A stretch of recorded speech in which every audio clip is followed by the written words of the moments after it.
welcome to the weekly recap. You know what? It's not really weekly. I think we have to rename it.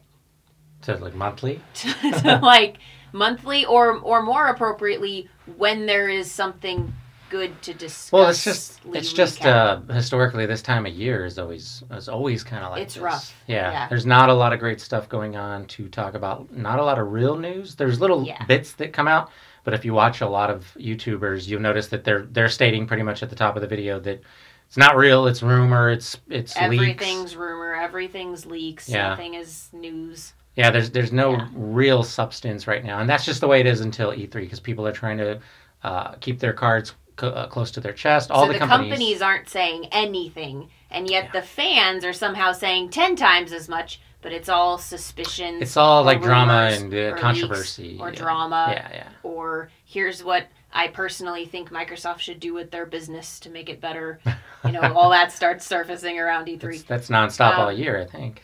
That is nonstop all year, for sure. At least in the last couple of years. Yeah. So the first thing that we want to discuss is something that we did kind of on Twitter where we asked what people wanted to hear from us since we had some space in our topics list. There was a huge common denominator across what everybody said in that thread. Everybody kind of wanted to know, what are your hopes for E3, or what do you think E3 is going to be like? A lot of people wanting to know, what do you think Microsoft is going to do, and do you think... I saw a lot of almost ultimatum-style questions. Do you think they're going to do it? Do you think they're going to recapture their fan base? Do you think they're going to fix things? There was something specific, and shout out to Easy E, who did our live show recently with us as well. He sent us an okay, we stay away from leaks and rumors, but he sent us an okay article from Rectify Gaming about marketing deals, and I'll just give the gist of what the article said. So basically this leak, if it were to be true, would say that Borderlands, Cyberpunk, Splinter Cell, Battlefield, Shadow of the Tomb Raider, and Elder Scrolls would have marketing deals with Microsoft. Yeah, and I think there was a couple other things mentioned, but those are the really big ones, So that was the most realistic leak that we saw that we'll actually comment on. And essentially, he wanted to know what we thought about that. Other than that, a lot of questions of what do we think E3 is going to be like. I feel like all of this relates to exactly the same thing for me. What I think will happen, especially on the Microsoft side with E3 this year, I think Sony has consistent E3s. Like, as far as how their fans feel, their fans kind of support a lot of what they do regardless of what it is. And Microsoft doesn't have that going in their favor. So when you think about Microsoft and their E3... They don't, but I got to say something before you continue. They consistently win the polls, though. So every year, every single E3 this entire generation from 2013 on to now, they've won the polls. And it didn't matter if it was Xbox people doing polls, websites doing polls, or Sony guys doing polls. And it didn't matter how much they tried to manipulate who the audience was that saw the poll to try to get it to land in Sony's Microsoft always wins. Microsoft always wins those polls, which is crazy. Microsoft has incredible presentation. They always present everything really well. And they show a ton of games. They show a lot of stuff. It's all in different audiences and different groups. It's true. My thought on the marketing deals, I laughed when I saw that because I immediately remembered last year, E3, Sony had a bunch of marketing deals. Yeah. And all these Xbox people were like, oh, that's what Microsoft should have done. They should have had these marketing deals and then things would have been great. Microsoft showed the most games at an E3 that they've ever shown. Yeah. What were their fans saying? They should have had those marketing deals with COD like Sony had. But this year, I guarantee you, if they have a bunch of marketing deals at E3, it'll change. The fan base will be like, why would they put all this focus on these marketing deals instead of new IPs or instead of this other thing I want or that other thing I want? And I think that's my perspective on everything E3 for Microsoft. Yeah. It doesn't matter what they do anymore. It really doesn't, It doesn't matter. They could have marketing deals and people will say they should have put their money elsewhere. They could have brand new IPs and people will say they should have been doing marketing deals. It doesn't matter what they do. It's like, it's been so crazy over the last, how long has Sea of Thieves been out? A month? Yeah, less than a month. Less than a month. 3 weeks. So Sea of Thieves comes out and instantly tops the charts, instantly has, what was it in the first week? 2.5 million. 2.5 million concurrent players. And people loved it. It was It was everything on Twitter. It was everything on Xbox. Everybody was playing it. Everybody was enjoying it. And then certain people, just a few here and there, started saying, oh, no, the game is no good, and here's why. And it started spreading and spreading and spreading, and particularly in YouTube and in the podcasts. So, for example, you have someone who says... YouTube and Twitter. YouTube and Twitter, yeah. So you have someone who says, well, I logged in it, and I was fully anticipating loving the game, but I logged in, I spawned near someone, they killed me, and it ruined it for me. I saw a few of those, yeah. I saw a few of those. And so these people logged into an MMO, got killed just by chance, and that's happened to you and I once. Yeah, where we accidentally spawned for the first time near someone, which isn't supposed to happen, but I'm sure randomly it does. And these are people saying, well, I realize it's an MMO. And I realize that was a 0.1% chance thing that happened to me, but I'm done. And not only are they done, but they're all over YouTube and podcasts talking terrible things about the game. And it's like, you literally told us you only played 2 minutes of the game. So how can you have anything to say? Even bigger than that is a lot of the people that were saying those types of things they're on my friends list, so I know. Yeah. They didn't really put a lot of time. They have not put time into it. So you can't really, with this type of game, like with other MMO structured type games and other games that have, in-game content where you try to get to level 50 and it takes forever. It takes hundreds of hours to do that. You really can't say anything about it critical or praiseworthy unless you put in the time. And I think we all have a different idea of what that amount of time is. At first, I thought it was probably 50 hours. I would have said that in like the first couple of days. I would have said 50. Now, after putting in over 200 hours myself, I'd say it's probably more. I'd say 100 hours you really need to put in to get to the point to where you can actually have an understanding, because my time with the game has changed as it went along. I went from being in the beta and having said this on the show to not being all that impressed and thinking, well, this isn't going to do it for me as a single player thing if I'm by myself. Yeah. And then kind of understanding what the co-op experience is. Yeah. To going, no, it doesn't matter now. First week, I'm like, I can play by myself. I can play with one other person, 4 people. Doesn't matter. I'm having a great time each and every way. And even after 200 hours, I haven't experienced everything there is in the game. I haven't. There's no way. The reason why I know I haven't is because every single day, one of my friends that I'm playing with is showing me something new that I haven't seen before. Every single day, without fail. So anybody criticizing the game saying there's not enough content, we heard a little bit about that in the first 48 hours or so. They didn't play the game enough to be able to say that. That's the thing, and that's the greatest example of wildfire spreading. Yeah. One person comes out and says, oh, this game is light on content. Says that very specifically in that type of way. Yeah. All of a sudden, again, all of YouTube, all of Twitter, all of the podcasts start running with, oh, there's no content. This game doesn't have much content. These people have to be influencing each other there. Because what game can you think of that has a lot more content than that? What are the most popular games out there? Shooters. Oh, yeah. What do you do in a shooter? Very repetitive. You shoot people, and then you shoot more people, and then you shoot some more people, and maybe you hit an objective, and then you shoot some more people. Yeah. Try to tell me that is less repetitive. Well, it's we've said this before, and it's been said, and multiple devs have said it, but I think it was somebody that worked at Bungie that was the most famous of them that said it. And it's basically just 30 seconds of fun. That's what video games is. You're playing the same 30 seconds of content over and over and over again for hours and hours, however long you're playing the game. Yeah. And that's essentially true.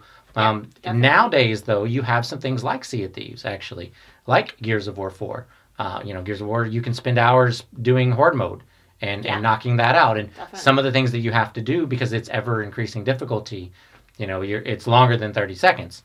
Same thing with Sea of Thieves. Some of the things you have to do take a long time to accomplish. So your reward, your serotonin or your dopamine reward that the human brain automatically secretes when you're playing these games is different. It's not the same 30 seconds reward that you get every time you kill somebody in Call of Duty or one of these other games. It's very repetitive. Those are the games that actually are very lacking on content. Very lacking on content. Sea of Thieves is actually the opposite situation. It's the opposite direction. There's a lot more. Again, 200 hours in, I haven't experienced everything there is to see.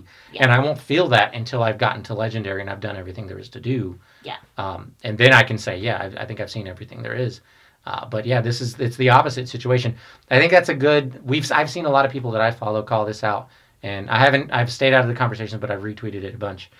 People saying that they've had to unfollow some people, they've had to stop watching certain YouTubers because they're just lying about this stuff now. Yeah. I agree with them. I mean, it's true. I'm not going to get involved in the conversation, but yeah, that's the truth. These people saying there's no content or not enough, you're not playing the game enough, and you're maybe not playing with the right people. Maybe you don't have a lot of friends that can show you all the different crazy things you can do in this game. But right, exactly. Yeah. Well, a great example, and I have a point that I'll make from here, but a great example is like we have a group. We have a lot of groups that we play several groups with, but we have a group that we play with a lot. And one particular player in that group who we met in Sea of Thieves is really serious about the game. Yeah. He's really serious about that game. And the other night we were like trying to turn everything in, and I'm holding the gunpowder barrel, and I blow up. Like I spontaneously blow up and I'm dead. And I keep screaming, "What happened? What happened? What happened?" And he finally admits that he shot the barrel from behind me. And I was like, "I could have sold that, man." And he was like, "I wanted the laugh more than I wanted the money from blowing up the barrel in your hand." That was the second time that night that he had blown up a barrel in my hand. So the most serious player, like, wants the laughs, wants the experience of the game. Oh, yeah, definitely. Not, the credit for selling a gunpowder barrel. Like, that was profound to me because you don't hear COD players say things like that. No. Oh, I'd rather let that person kill my teammate so I can laugh and then maybe kill them. Like, I've never heard something like that. That would break up some friendships Seriously. In other games. But it makes total sense in Sea of Thieves. Yeah, it does. But the problem is this is who Microsoft has on their side, so to speak. Yeah, you're right. Because you think about who's out there that are influencers. Influencers, and you have tried to explain this to people, and it doesn't seem to take. It's not possible to explain it to them. It's not possible. Influencers are people who have influence. Yeah, yeah. That is the most profound marketing in every market right now. It is. Influencers are who people listen to.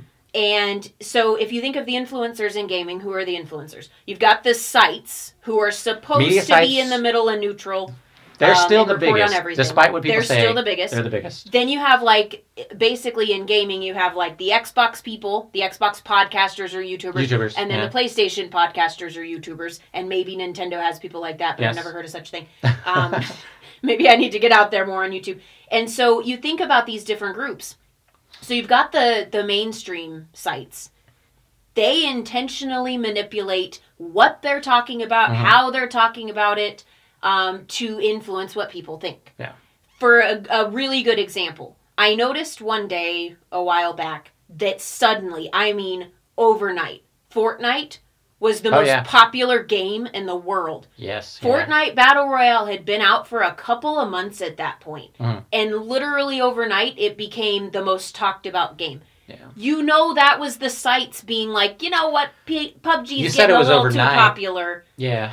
So we're going to have to, like, make a big deal of Fortnite. And I don't know specifically what they did, but there was an obvious tone change the next day. You said it was overnight, because it was overnight for most people that were paying attention to that. But but they were working on it for a while. I read these articles a lot. Yeah. They had been going on for about a week before we started to hear that from people that we interact with online. But yeah. So they were just talking about Fortnite and making a big deal about Fortnite and just ignoring PUBG until you were seeing all kinds of articles about Fortnite, and then you were still seeing articles about PUBG. They just weren't good anymore. They were negative. And then the Xbox podcasters ran with that. Yeah, they did. They got influenced. Some of these people talk specifically about how these sites are trying to influence people negatively. Yeah. They got influenced, ironically. They start talking about Fortnite. They start playing Fortnite. All of a sudden, and I haven't seen anybody playing PUBG. I haven't really seen anybody playing Fortnite on my list either. Everybody's playing Sea of Thieves. Yeah. But you would be led to believe on social media that everyone's playing Fortnite and PUBG is done. Yeah. That was intentional. So you have that circle of influence who's trying to influence people. And then when you look at the PlayStation and the Xbox podcasters, my personal take is PlayStation podcasters rally their fans behind PlayStation. Whatever PlayStation's doing, it's perfect. There's a lot of them that have tried to troll you, and some of them they really ignored me. They don't really try to troll me too much. Yeah. But you got to say one good thing about those guys. They stay on their side. They are extremely loyal to PlayStation. Last E3, I think universally everybody agrees, was just about the worst E3 that Sony has ever had in the history of their video game section of their company. And everybody celebrated. No. They stayed quiet. They just didn't say anything. They stayed quiet. They voted in the polls. Some of them celebrated. They voted in the polls. They voted for Microsoft. Yep. But they didn't say a word bad about Sony. No, you did not see Sony fans slandering Sony. And then you've got the Xbox podcasters who slander Xbox nonstop. Constantly. Absolutely. Nonstop. Yeah. So that's who Microsoft has on their side. That's who you have. That's the people that you said that were complaining about the 30 seconds the first 30 seconds to a minute they had in Sea of Thieves where they got wasn't killed. Good. And that's their influencer right there. That's their influencer. That's the person who's out there on YouTube and Twitter every moment of every day talking to other people, getting other people to think what they think. Yeah. That's my reason for saying I haven't even tried to picture what E3 is going to be like for Microsoft this year or develop my hopes and dreams for E3 this year because I just know it's not going to matter what they do. Yeah. These people who are the influencers in this circle, they are going to run with it negatively no matter what happens. There's been too much proof of it lately. Look at the State of Decay thing. People were saying, oh, we're never going to get collector's editions anymore because of Games Pass. There were people crying about it. People were crying about that, saying we're never going to get collector's editions again. They immediately come out with a State of Decay collector's edition, and people are mad because they don't like the format it's being sold in, and they don't like the things it's being sold with.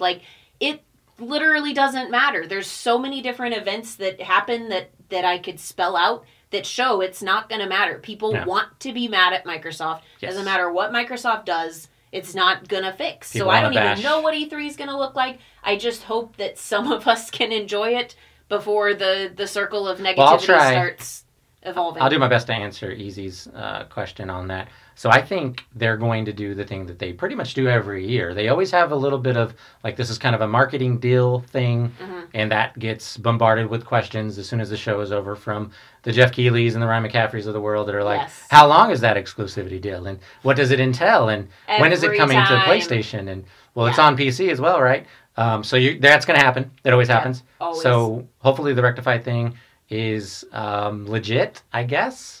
But like you said, it doesn't really matter. Doesn't really matter. Because people will complain about that too. I think they are going to have some new games like they have had at every E3. I don't recall a single E3 where they didn't show something new. They have done that very consistently, more consistently than Sony this entire generation. So I don't think that's going to change. I do think there will be at least one new IP as well. Definitely. And then I do think they're going to have a couple of revivals of things that we know that they already own, so they don't have to pay for all that again. So that's going to be good. I do think there'll be some big announcements, some cool things as well. Not worried. Every E3 has been incredible this generation for Microsoft. They've delivered. They've been the only one of the three that has delivered consistently. And they always have a diverse setup. They always deliver a lot of different things at E3 to get excited about. They've got games targeted for everybody. Maybe there's not enough mature, ultra-violent, heads getting ripped off games if that's what you're into. Maybe there's not enough of that. I can see you painting a good argument for that, definitely. Yeah. But other than that, they pretty much have it covered across the board. Well, and the problem is, people say that they want one thing one day, and then they want another the minute that it comes out. So Microsoft has had to kind of take their own direction away from their influencers looks great, because. But we ignore State of Decay 2. It does fit the bill for mature. Looking. It fits the bill for everything everyone has been wanting. But you can't talk about that. You've got to stick with the narrative that the gaming sites gave the YouTuber influencers. Yeah, where the Xbox podcasters got it from. Yes. Yeah, definitely. That it's never going to be good. Microsoft always has it out for their fan base. It's always bad. Everything they do is bad or has a bad side to it, and we make sure we get that out right away after the press conference. We start asking questions. Make sure that gets out there, and that's never going to change. Never going to change now. So, I have a question, and it doesn't have an answer. Maybe you have an answer for it. I don't know. Why is Microsoft continuing to push the PC initiative? Now, I've asked that question 500 times. Oh, yeah, we both have. Yeah. But I'm thinking of this in context now of what's happening with Sea of Thieves. So, Sea of Thieves is one of the first truly cross-platform, cross-play games, definitely this year, that it's raising some questions. You've got people really getting dramatic, like 13-year-old girl level dramatic about cheaters and how it's ruining Sea of Thieves for them. You have, I mean, even the first Pirate Legend was cheating. Essentially, some people have made an argument for saying that, well, that's what a pirate would do, therefore it's okay or whatever. But, I mean, it is a cheap way to achieve that when there was another guy that almost did it at the same time that didn't do that. He didn't cheat at all. He just put the time in. So, yeah. So, I don't think there's really, like I said with the 13-year-old girl drama, the reason I use that phrase is I don't think there's that much cheating in Thieves. I mean, what are the odds you run into? Well, I did a post, a response to Craig Duncan about that and asked him to make it to where you can disable crossplay. Because I think that is possible. There are some games. That would be your ultimate. There's some games where it can be disabled. So it's possible to create that into the game. It's not going to really cost an arm and a leg in development time or money. So I do think that they will do that eventually. Right now, they've got a statement out on their forum feedback website saying that they will ban some people. So that's also good. But that kind of is not the most ideal situation because you're banning people that paid money for the game. Exactly. So also people always fall through the cracks when banning is talked about. Absolutely. There's always people that... You'll get people banned that shouldn't have been. And that are really just really good at it for whatever reason, or maybe they're good at hotkeying on their keyboard or whatever it is. Yeah. That's my reasoning, and my reasoning is not the cheating. I'm not complaining about the cheating outwardly. Plenty of people complaining. They don't need me to add to that. I don't like that you can hotkey stuff and that you can respawn faster with a solid-state hard drive. That's my problem. So you're talking about the natural advantage of PC is if you have a fast enough drive... you can respawn faster. Yes, definitely. I've seen it happen. And if you're good enough with keyboard and mouse, you can move faster. Absolutely, yeah. Well, and here's my thing, though. If Microsoft wants to push this Windows thing so hard, aren't they responsible for that? I mean, it's on them to fix that and figure that out, because that's alienating their big fan base, their Xbox fan base. Yeah, it does. Well, especially because a lot of these people don't know if someone's actually cheating. Maybe the people you're fighting against they really are just that much better. They live on the game like some of the people that we know, like me. Yeah. Chances are I'm going to probably kill you and sink your boat just because I have that much more experience doing exactly in it. That. So I'm sure I'm going to get reported at some point in time for cheating. Probably. And the truth is, it's really a couple hundred hours in again. I think I've actually got way more than that. Yeah. And it's maybe I've come across 2 or 3 cheaters, tops. Yeah.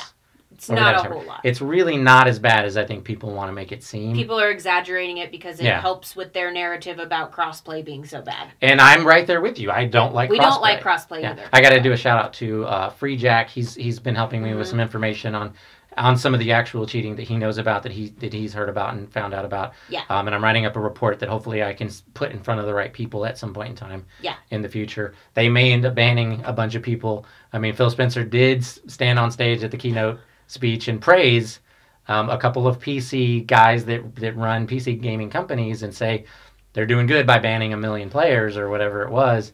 So I think that's the direction Microsoft is heading. It is, and if you can ban 1 million people, man, you must be banning for all kinds of things. Think about the revenue, though, that you're taking away. That you're losing, for doing so. That's crazy. To me, that's not the solution. To me, is turn off crossplay and don't push that anymore. Stop pushing that. Stop pushing that as an issue. But Free Jack really likes crossplay. He wants to keep it going because he's able to take advantage of it. We talked about Gary before. Shout out to him as well. Gary as well.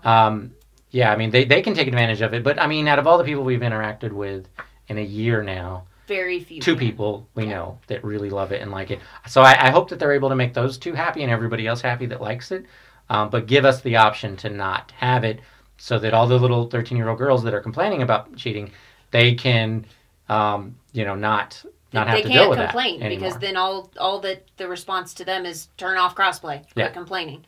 Yeah. Which we could use some situations in gaming narratives where somebody can just turn something off and then they're not allowed to complain anymore. Also, I've said this before, and I think it's a hard concept to wrap your mind around. It's the time and attention they're putting into crossplay. What would we get if we just decided to ignore that for a little bit and think of all the innovations that come out of Xbox Live? That's the conversations that you and I have had about 15 years of innovations that have come about that the other 2 platforms just had really, let's be honest, no interest in bringing about all the cool things that have come about on Xbox Live. Yeah. Microsoft could put that same attention that they're putting towards crossplay to those things. I would rather see something new Yeah. They've tried this before with games with Windows Live. They tried it. Yeah. They had another version of that running at some point in time in the last 15 years where they tried to combine Windows and Xbox. They've always said they wanted to get Windows on the Xbox because that opens up that platform to people that are just gamers and don't care about PC or Word or Office or whatever else they have, Skype and all the other things. So they're trying to increase the revenue by doing that. Let's stop. Let's just not do it anymore. Well, and that's the thing is having cross-platform and play anywhere and having cross-play isn't profiting for Microsoft. They're really not getting more revenue out of it. They're really not gaining revenue because you got people like FreeJack who already own the game. Yeah. They're playing it cross-platform. Yeah. That's not more money. That's just more places that you see him. Yes. So it's interesting to think because there's a lot of time and attention going into that. There is, That's not an easy thing to create and put together. Well, certain games there's a lot of management. Certain games actually do it really, really well. Yeah. But there are other games where it's not. Where it's not an easy thing, and Microsoft is pushing that and saying, well, you got to make it work. You have to make it work. And you had mentioned to me that it's not. Like a Microsoft problem or a Windows problem or a computer problem, the cheating? So the wallhacks.com cheats that you can get, those are apparently they only work with Unreal Engine 4. So now they're engine cheats. Yeah, so anybody that's playing a game that has that engine, they're going to be able to access those cheats and everything. If they're on PC. Yes, if they're on PC. So yeah, I mean, there's so many complicated aspects to it like that I wasn't even aware of until FreeJack explained that. Yeah. There's no one solution. Banning is not the one solution. So, I mean, me personally, I'm not a big fan of crossplay. So if I can turn it off, that's a good solution for me. Yeah. May not be for everybody, but it works on my end. That would be perfectly acceptable to me. Yeah. I would still have the concern, however, of where else could we put time and money. Oh, absolutely. I would still have that concern. Definitely. But it would be comforting to know you can turn off the crossplay and not have to be subjected to that period. But that even pushes my question further of if Microsoft can't control that's an engine problem, why does Microsoft want to push PC so heavily? They've got an issue that they can't even man. I think I might have an answer. So I think that's the old Microsoft. That is the Microsoft of old. They've been stuck on this, let's combine the two things for so long. Terry Myerson is now... we've heard that was one of our news stories. Yeah. He's going to be, or he's left already, I believe. He's left and moved on. Yeah. So I do think that there's some changes happening, and I don't think that Phil is a big PC guy. I don't see him playing on PC a lot. Maybe he is. I don't know. I know Mike Ibarra is. I don't know about Phil Spencer. I think some of these newer people are going to understand that they need to keep them separate, and they need to really. I hope so. I do think that's going to happen. I do think you're going to see the word exclusive and Xbox exclusive a little bit more at this E3. So. And I think that's an indicator of doing that. They have kind of walked away from talking about Xbox Play Anywhere. Some of them they mention it in an interview because they're like, they have it like, cemented into their brain. Kool-Aid. That they have to, yeah. But they don't do it the way they used to. It used to be every 5 lines in an interview you'd see Xbox Play Anywhere. So they are moving away, I do think, from that stuff. Well, they learned that their fan base was mad about it and didn't like it. And so they corrected this last E3. They corrected by having like console exclusive, this exclusive, that exclusive, launch exclusive. And then everybody got confused. Which was ridiculous. Yeah, it was ridiculous and people got confused. So now this year I think they'll try to simplify it it's going to be simplified. And try to get that word exclusive out there more. If they're listening, that is what they The person that announces the game on stage is going to say, and that is an Xbox exclusive. Yeah. And then when they do the interview with Jeff Keighley... a couple of terms this time. When they do the interview with Jeff Keighley and Ryan McCaffrey, they're going to, right away, they're going to say, before you ask, it's an exclusive. This is exclusive. It's not going anywhere else. I guarantee you that's going to happen at least once or twice. I hope so. Yeah. I do hope so. Yeah. So speaking of Terry Myerson leaving Microsoft, that is one of our quick sort of news stories. So Terry Myerson, most people would not have known his name until sort of recently. He used to be Phil Spencer, head of Xbox's boss. Yeah. And so when Phil Spencer got put onto the executive panel, direct report, right? Yeah. All of a sudden everyone was so interested in who he had been reporting to prior to that, because it kind of put it under a microscope. And this was a person who was in charge of devices, Windows devices. Honestly, there's not a lot of info about him leaving.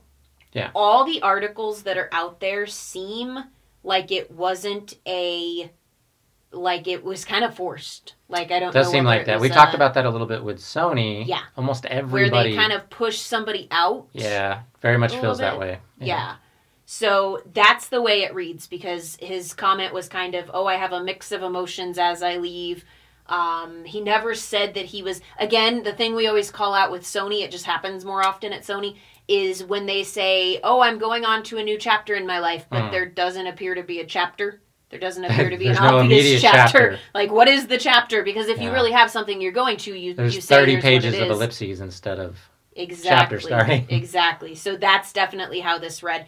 What's interesting is I predicted this. I don't know if you remember, but it was when we talked about Phil Spencer going up into that position. I said, I don't envision Microsoft keeping an extra EVP. Yeah. Those are expensive.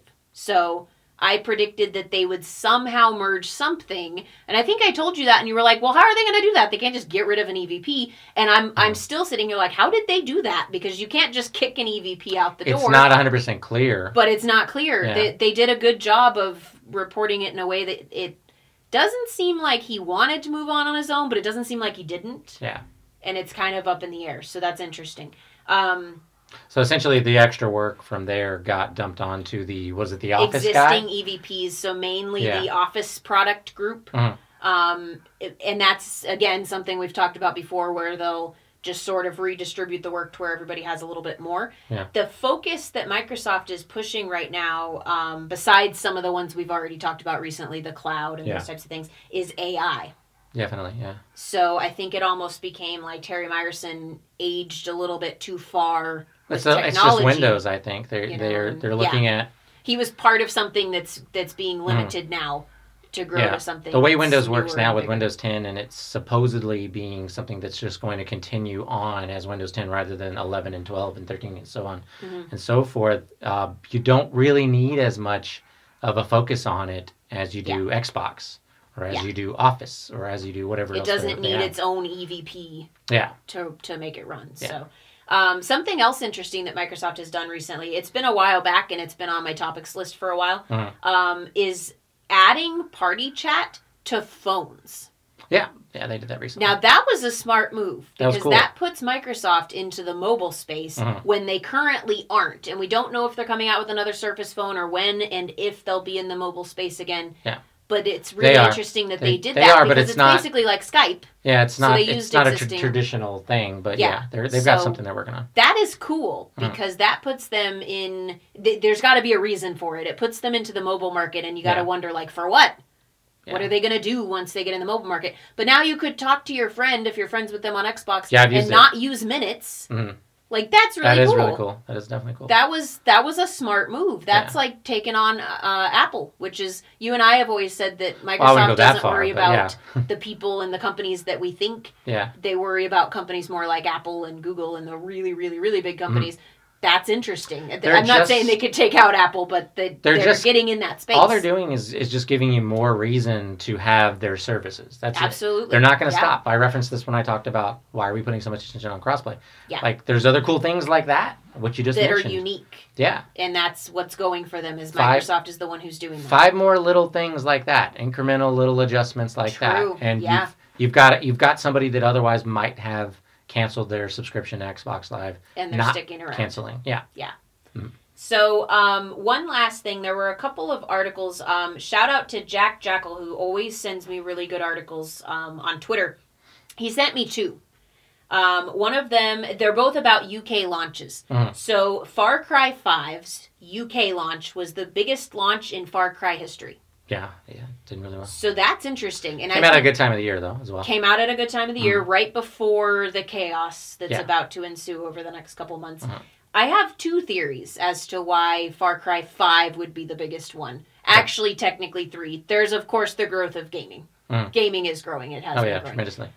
There's also been a lot of narrative about single-player, story-driven games lately. So I think it's drawn attention for some people who aren't enjoying the MMOs or aren't enjoying the online multiplayers, or who do enjoy those but have been hearing that, like single player. It's making them want to go for a game like that. It's convincing them, which is great, because I can't wait to play Far Cry 5, and that would be a worthwhile investment if that narrative is part of why you did pick it up. You will be happy for doing that.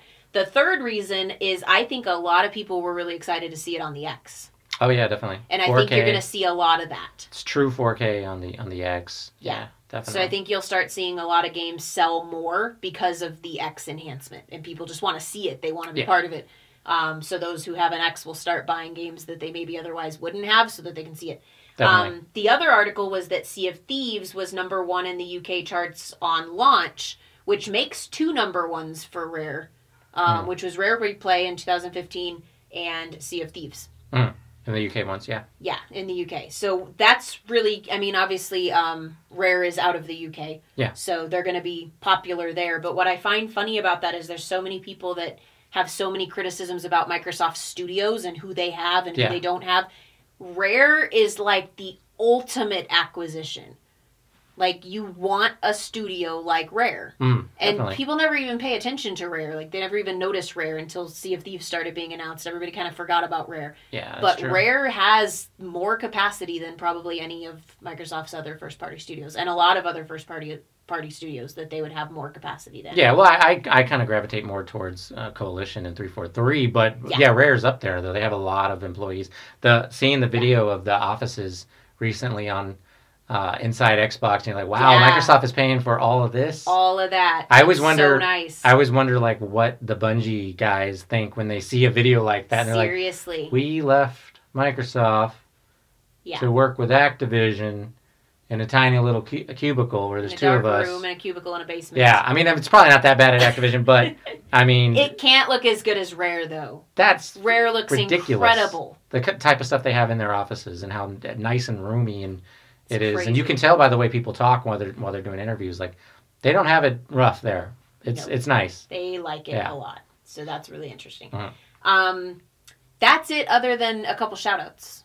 Yeah. So just a shout out to a lot of people we've been gaming with lately. Sea of Thieves has been one of the best experiences I've had this entire generation. Seriously. I really feel like this is a game that can define a generation because there isn't anything.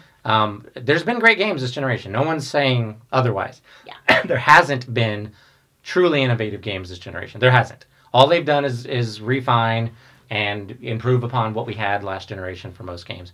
This game has brought me way more friends than any other single game I've ever played in my entire 30 years of gaming.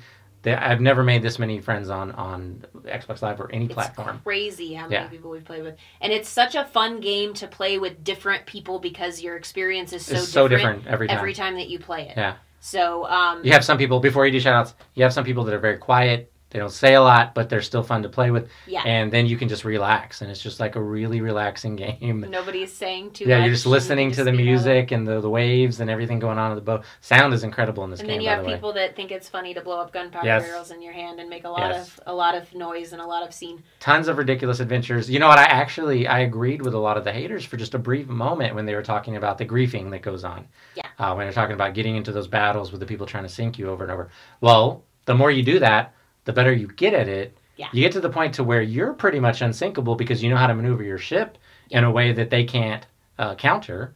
And then you start to sink their ship over and over again. We had a day where we were playing for about 10 or 12 hours. We sunk every single ship that got into a battle with us. We didn't get sunk or sinked once, however you say it. We didn't get sunk once.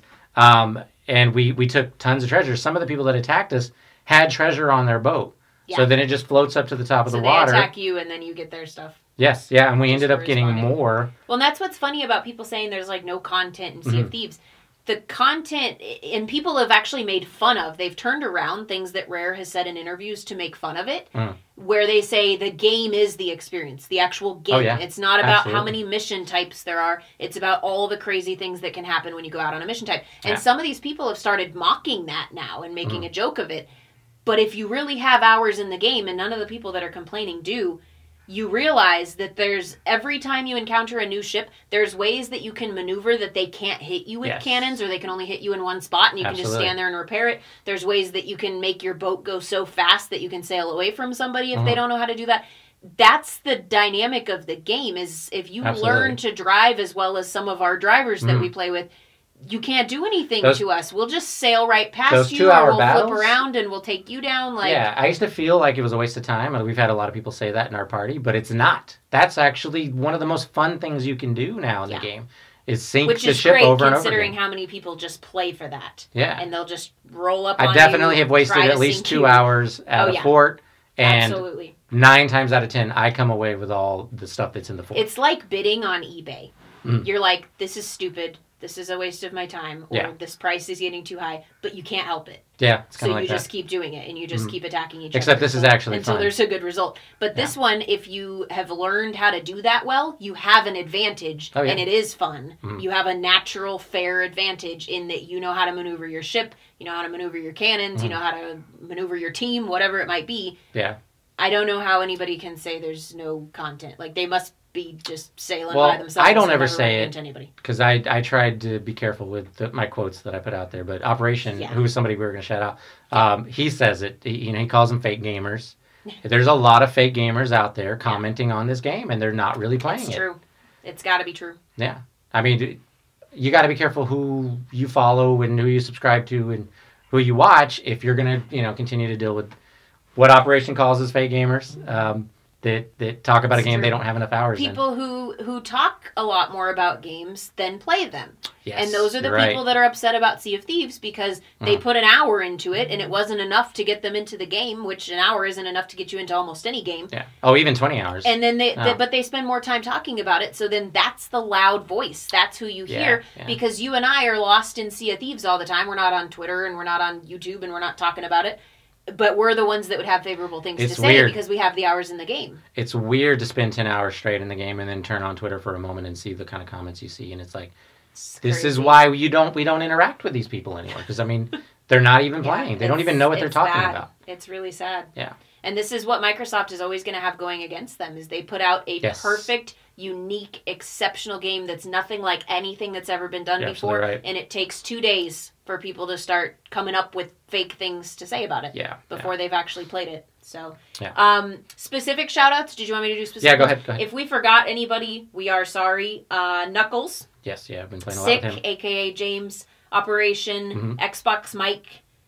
Easy E, Deathmobile. Yeah. I'm sure there's others. And if you haven't played with us and you've been playing Sea of Thieves, join us. We pretty much always have like a joinable party on Sea of Thieves going that anybody jumps into. There's usually more people in our party than there are in our game. And you're always welcome to join. So if you haven't gotten a chance to play with us and you want to play with us, send us an Xbox message, add us on Xbox, or jump in our party on Xbox. Definitely, yeah. Definitely going to have a good time if you play with us, for sure. Seriously. It is a blast. That's it, right? That's pretty much it, yeah. All right. If you like this video, give it a share, give it a like, let people know about us if you like what we're doing, and thanks for watching.